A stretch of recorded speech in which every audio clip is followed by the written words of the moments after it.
Onda 100.9 FM, la superestación, presenta Personajes de mi ciudad.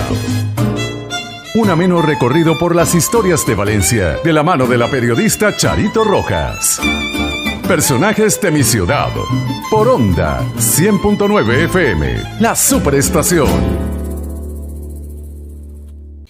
Y esta entrevista es un pendiente que teníamos, porque ya nosotros habíamos entrevistado al abogado e historiador, miembro correspondiente de la Academia de la Historia del Estado Carabobo, Luis Heraclio Medina. Pero él en la entrevista anterior nos asomó que tenía un trabajo sobre las heroínas de Carabobo. Un tema que realmente hemos escuchado poco o nada. Y es el tema que vamos a desarrollar hoy en este programa, en esta semana de la batalla de Carabobo. Hola Charito, bueno, muy contento de estar nuevamente aquí. Mira, antes de entrar a fondo en materia, hay que aclararle a nuestros oyentes que cuando hablamos de historia hay que fundamentarse en lo que se llaman las fuentes primarias. No es hablar de un cuento que me dijo la abuela de fulanito, que se dice que en tal parte, no. Hay que ir a los documentos de la fecha, de los momentos, que son las fuentes que captaron el hecho, los vestigios que quedan del hecho en sí. Y estudiando hemos encontrado en las fuentes primarias a varias heroínas de Carabobo en la Guerra de Independencia. La primera que encontramos está nada menos que en las memorias de Rafael Urdaneta, el general defensor zuliano, de sí. Valencia, defenderéis a Valencia hasta morir, le dijo el Libertador en 1813. Y en sus memorias cuenta precisamente en ese asedio de las fuerzas realistas, que él era el comandante de Valencia, que tenemos una heroína y heroína mártir, una señora Ángela Lamas, que muere en el asedio. Lamentablemente no se expresa mayormente Urdaneta, no explica si la mataron buscando agua en el río, porque uno de los problemas era que no había agua, murió de un cañonazo, murió de un balazo, murió de como, pero ella muere en el asedio y expresamente Urdaneta se molesta en referirse a ella. La señora Ángela Lamas muerta heroicamente en el asedio de Valencia. Claro, porque en esas situaciones de asedio, o sea, rodean una ciudad e impiden el paso de productos básicos, alimentos, agua. Sí. Entonces, las ciudades se entregan extenuadas por falta de estos suministros. Claro, la gente se muere de hambre, se comen los perros, los gatos, los burros, todo, y se toman absolutamente todos los líquidos que consiguen. Se presume que era una señora de cierta clase por la manera en que Urdaneta se refiere a ella, la señora Ángela Lamas. Urdaneta nos habla de otras dos mujeres más, que son de las otras clases. Él habla de una parda de San Carlos que fue a buscar agua al río, la capturan los españoles y logra en la noche escaparse. Y llega con la versión, con el cuento, con la historia buenísima de que Boves ha sido derrotado por Bolívar por allá en el estado de Aragua y que viene huyendo y que seguramente el asedio se va a acabar muy pronto. Esto le da mucho. ¿Quién era el jefe realista del asedio a Valencia en ese año 1813? José Tomás Boves, el terrible Boves, era el comandante en jefe y había otros oficiales subalternos frente al asedio.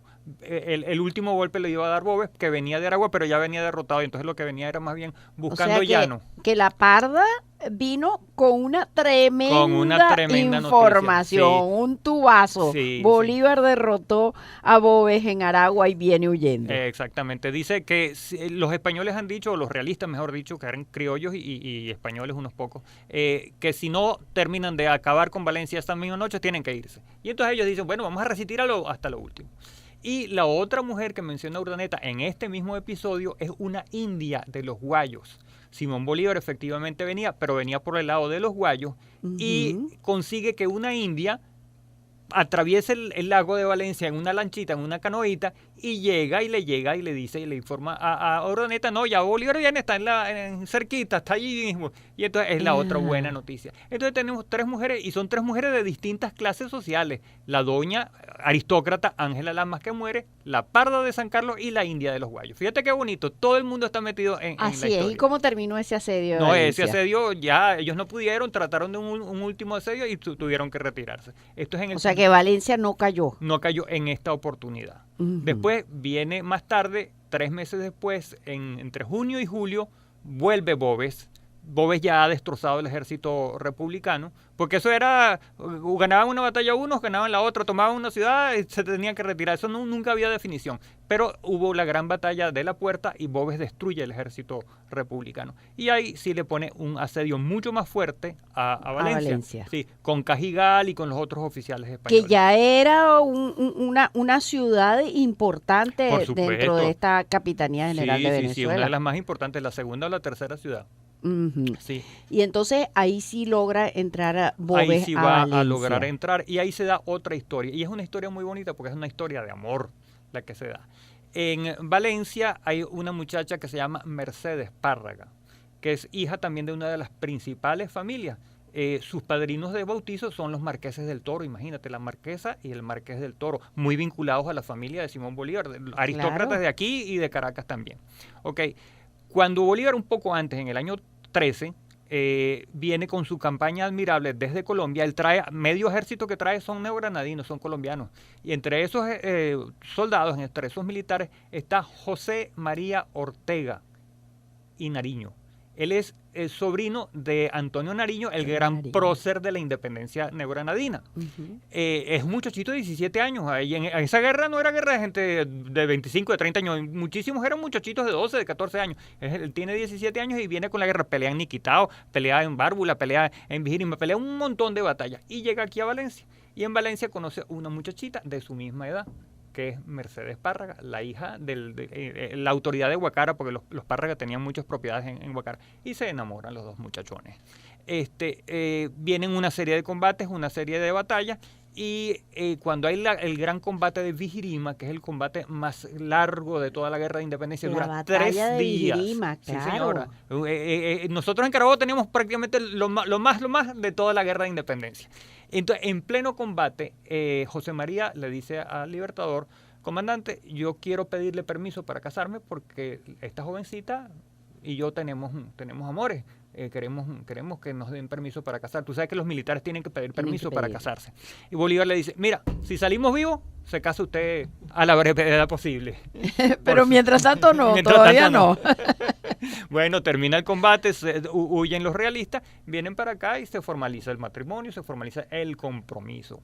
Antes del compromiso, Bolívar había creado una condecoración. Si nos fijamos bien en los retratos de todos los próceres, ellos tienen una medallita pequeñita de 5 puntas, creo que es la estrellita. Esa es la Orden de los Libertadores. Ajá. Esa es una condecoración muy especial que creó Simón Bolívar para premiar a los grandes oficiales. Y entonces, aquí en Valencia, eso lo cuenta la fuente primaria, es las memorias del propio José María Ortega, que les escribió muchos años después. Aquí en Valencia, por primera vez en la historia, se otorga la condecoración de la Orden de los Libertadores.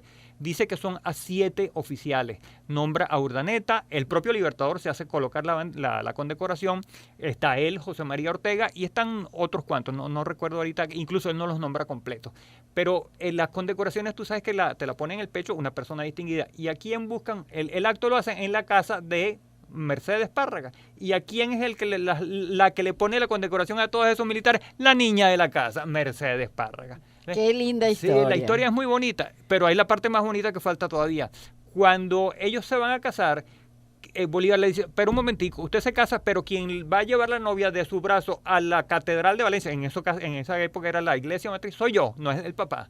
Por supuesto, comandante. Y él es, que se tenga constancia, la única mujer que ha llevado Simón Bolívar de su brazo a casarse a una iglesia es Mercedes Párraga, valenciana. Valenciana, sí, señor. Después de todo este vaporón, bueno, viene el asedio terrible de Valencia, de Boves, que sí la toma. José María recibe 2 balazos y está internado en el hospital, aquí en la Casa de la Estrella, que era el hospital en ese momento, y empieza la gran degollina. Boves no cumple los acuerdos de la capitulación y empieza a degollar gente, a lanzar gente, mató un gentío. Ese fue el momento del baile ese al que convocó. Del famoso baile del Picrico en la casa la casa del Suizo, los Malpica, la casa de los Malpica, que ahí no mataron a nadie.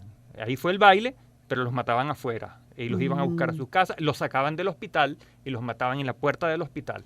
Entonces Mercedes habla con el comandante realista, que era superior de Boves teóricamente, que era Juan Manuel Cajigal, capitán general de Venezuela. Él era jefe de Boves, en teoría, pero él no tenía tropa. La tropa eran todos los mulatos, todos los negros, todos los esclavos que había alzado Boves, que eran como 5.000, como 10.000, que le hacían caso al taita, a Boves. No le hacían caso al comandante jefe que mandado por el rey.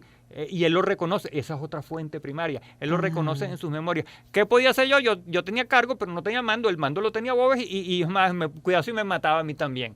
Entonces, pero ella logra hablar con Cajigal, y Cajigal logra sacar a su esposo del Hospital de Caridad, y ellos se van y se esconden, van camino por el monte, por el norte, y se esconden en Patanemo, están allá en un ranchito. El hombre estaba muy mal, ella con 2 balazos. 2 balazos, y en aquella época no había penicilina, no había medicinas, no había nada. Claro. Ella lo cura, hasta que, hay otra serie de incidentes que nos darían hasta las 5 de la tarde contando, pero lo cierto es que ellos pueden irse hasta Colombia, y entonces él sigue la historia, él llega hasta general en Colombia. Qué historia tan bonita. O sea que Mercedes Párraga, heroína de Valencia, esta heroína de Valencia, pues terminó en Colombia con su marido colombiano. Sí, fundó familia allá. Qué bonita historia. Y realmente son historias desconocidas. No, sí, incluso hay gente que dice, las han invisibilizado. No es que las hayan invisibilizado, eso están ahí en los documentos, simplemente hay que buscarlos y hay que leer y hay que estudiar. Sí. Además, hay que ver la actuación de las esposas de, por ejemplo, los militares que estaban en Carabobo. Las madres. Mira, hay un caso terrible que no es de Carabobo, es de otra parte del país, de una señora de apellido Burós. Ella envió a la guerra 5 hijos pequeños, 14, 13, 15, 16. ¿Esa no es Eulalia Burós? No, esa es otra. Esa es otra. Pero a los 5 los mataron. ¿Tú te imaginas qué terrible para esa mujer? Qué terrible. No. Y las señoras que fueron a ese baile y que a su marido los mataron. Sí. E incluso se dice que a ellas hasta las violaron. Eso es lo que se dice, que las violaron. A muchas, por lo menos. Exacto. O sea, que las mujeres valencianas sufrieron muchísimo en ese periodo de la independencia. Valencia sufrió más que cualquier otra ciudad. Boves se ensañó con Valencia. Sí. ¿Y eso por qué sería? ¿Qué tenía Boves contra Valencia? ¿Había algún motivo específico? Boves era un resentido social. Boves era blanco, era español, pero odiaba a los blancos. Él decía, en su tropa no había blancos, en su tropa eran 3 o 4 oficiales que se los calaba, pero de resto todo eran mulatos, negros, indios y zambo. ¿Quién sabe qué pasó, qué sufrió él? Pero los odiaba a muerte. Él decía que no quería oficiales blancos en su tropa. Y cuando llega a Valencia, la sociedad valenciana es una sociedad culta de mucha gente blanca. No los pasó y aprovechó a exterminar a toda esa gente. Aparte de que tenía el trauma de que había perdido mucho tiempo 3 meses antes con el otro asedio, que había salido derrotado allí también. Claro, ese fue el de Urdaneta. Sí, porque aquí estaba defendiendo era Escalona, que se pudo escapar de bromita también, pero eso es otro cuento. Y además la presencia de la mujer,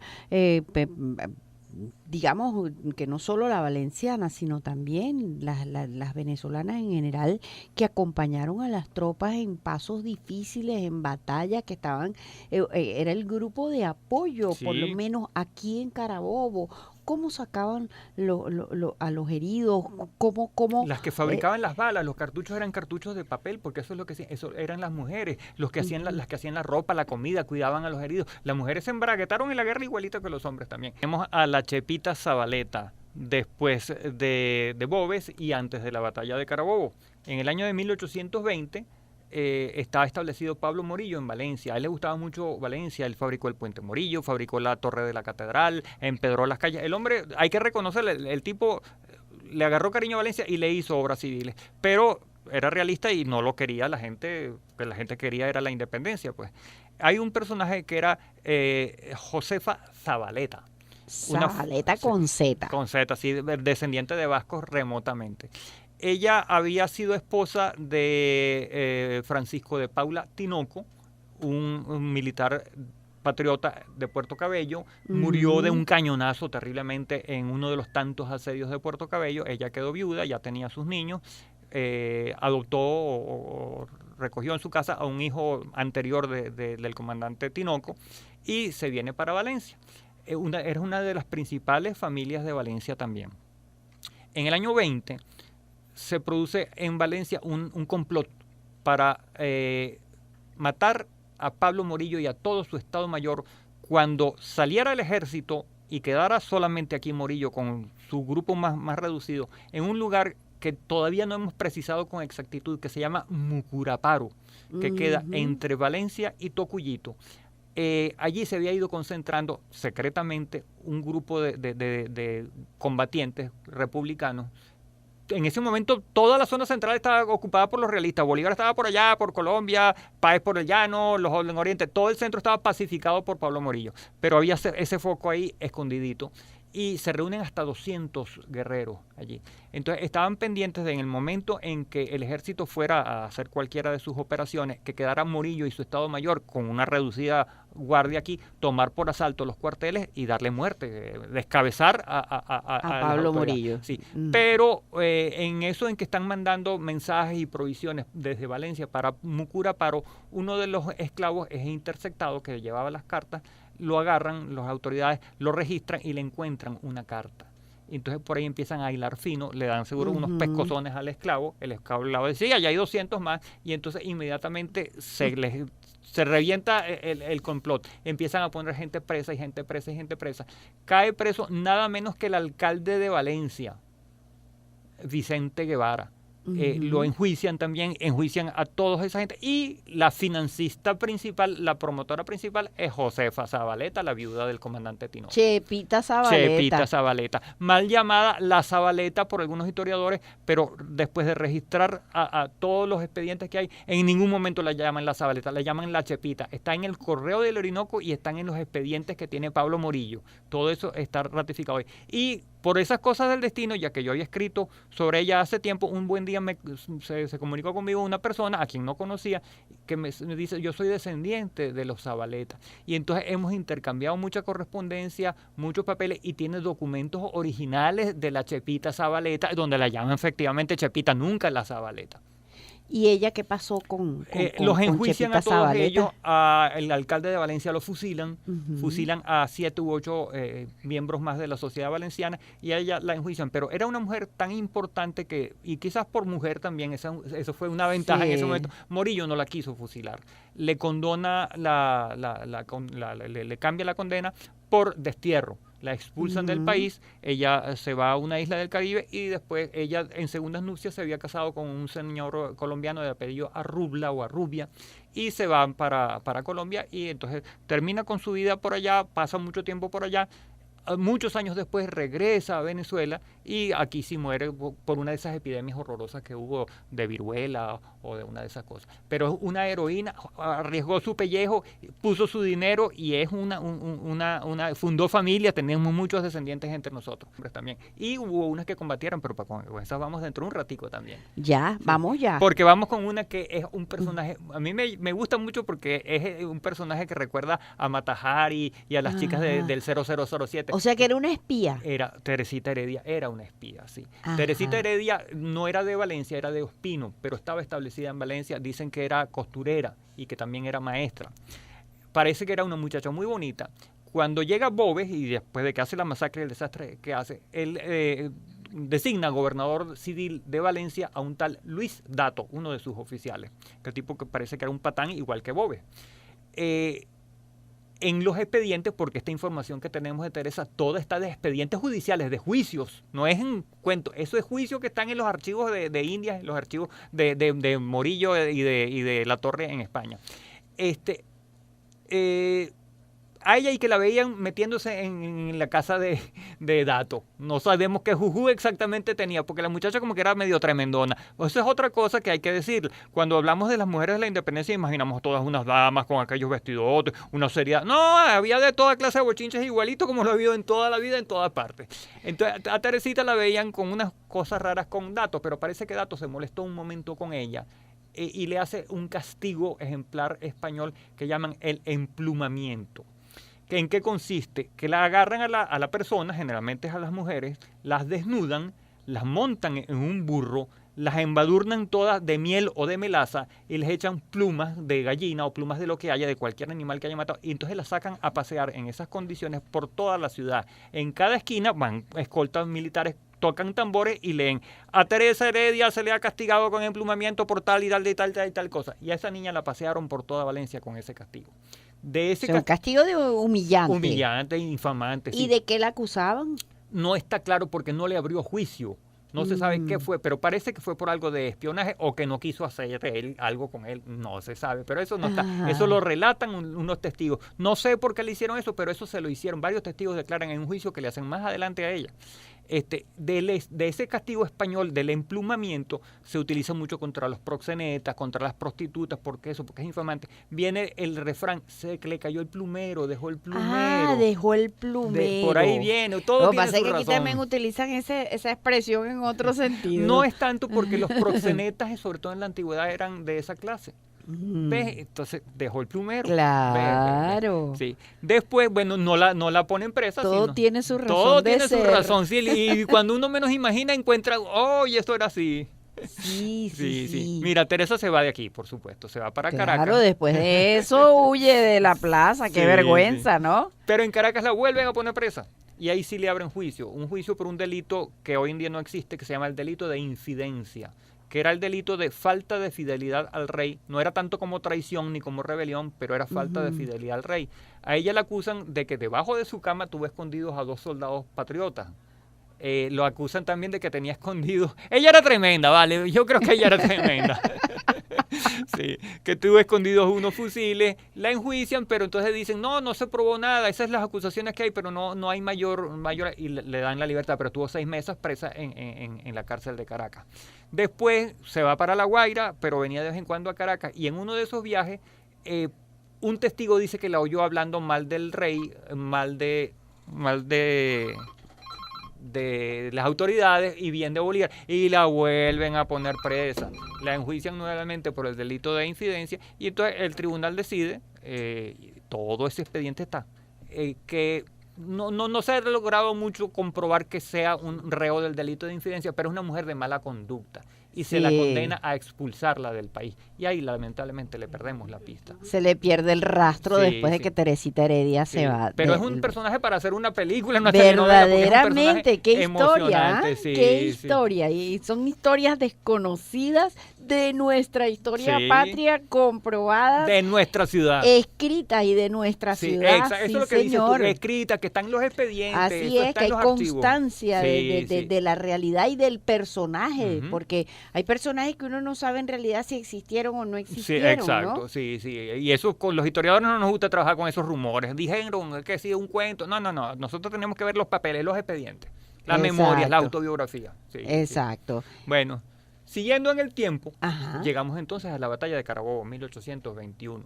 Es una cosa que no le gusta a algunos historiadores, se empeñan que no fue, pero existe un registro que es el del general, en esa época era teniente, Emigdio Briceño. Él escribe sus memorias muy cortas, pero relata que cuando hay la batalla de Carabobo, cuando finaliza, y es una cosa que también mucha gente no sabe, cuando en cualquier batalla, en cualquier parte del mundo, cuando termina una batalla, hay una tarea muy desagradable, que es la de recoger a los muertos, Claro. enterrarlos, Reconocerlos, ¿no? reconocerlos a los que se pueda Mm. reconocer, y acuérdate que los objetos, los elementos materiales, sobre todo en situación de guerra, son valiosos. Hay que quitarles la ropa para ver cuál ropa se lava y se utiliza, las armas, las herramientas que cargan. Y cuando desnudan a esos 400, 500 muertos que hubo del lado republicano, encuentran que 2 son mujeres. ¿Qué? Ah, tú no sabías eso. Vestidas de hombre. Sí, 2 mujeres se disfrazaron de hombre y murieron en Carabobo. Y no están No, identificadas. al no estar identificadas sabemos que eran tropas, que eran rasos, no eran oficiales. Pero qué bravas, ¿no? Sí, pero te digo una cosa, yo ahí hago una operación matemática. Si los republicanos perdieron alrededor de 500 soldados, Ujú. casi la mitad eran británicos, la otra mitad eran de bravos de Apure y de tiradores, y de ellos hay 2 que eran mujeres. Si nos ponemos a sacar reglas de 3 simples y otros cálculos especulativos, las mujeres que estaban peleando en Carabobo no eran 2. Eran muchas más, sí. Hay algunos que han dicho que pudieran ser 20, otros han dicho que pudieran ser 200, pero había un mujerero combatiendo con su fusil y con su lanza en la mano en Carabobo. Fíjate qué parte tan interesante es qué esta. bravas. Sí, sí. Bueno, esto es bien interesante, esta conversación que estamos teniendo con Luis Heraclio Medina, enterándonos de las heroínas de acá, valencianas, de nuestra tierra, Carabobo, ¿ah? Así es, sí.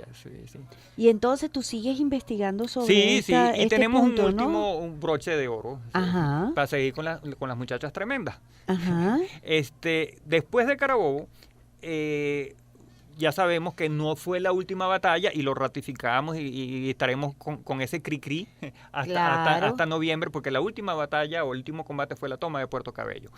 Exacto, vino primero la batalla naval del lago de Maracaibo, que dicen, no, eso fue la última batalla en Venezuela. Falso. Resulta que fue la toma de Puerto Cabello, el último bastión realista en territorio venezolano. En ese interín entre Carabobo y la toma de Puerto Cabello, entre 1821 y 1823, las fuerzas realistas estaban situadas en todo lo que es la población y los alrededores de Puerto Cabello.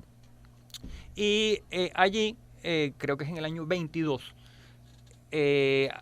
una muchacha, Rita Quiteria, se está echando palos con un par de soldados españoles. Por ahí presumo yo que la muchacha era tremenda, porque imagínate, si hoy ve una mujer bebiendo aguardiente con 2 tipos por allá, ya es raro. Imagínate en 1822 una mujer bebiendo con 2 tipos y con 2 soldados. Entonces ella le dice a los soldados que se pasen para el lado patriota. Pero los tipos van y le denuncian a ella ante el general Latorre. Por supuesto, inmediatamente la ponen presa y le abren juicio. Entonces, ahí en el juicio declara los 2 soldados, otros soldados que la oyeron, todos los testigos, y declara ella misma. Pero entonces al final ella dice, y yo dice, mire, yo lo que estaba era borracha. Yo estaba hablando lo que eres y hablando disparate. Y entonces el tribunal decide, esta es una mujer de mala reputación, no es reo del delito de infidencia, pero como es una sinvergüenza, la vamos a castigar internándola en el hospital. Te informa una gente que uno mismo no sabía antes de que empezara a meterse en todas estas cosas. Los hospitales antiguamente no eran tanto sitios para hacer intervenciones quirúrgicas ni para meter enfermos, sino para dar hospitalidad, hospedaje a las personas muy pobres, a los vagos, a la gente que no tenía casa, en un hospicio. Y entonces a ella ordenan que se la recluya allí bajo la vigilancia de las autoridades.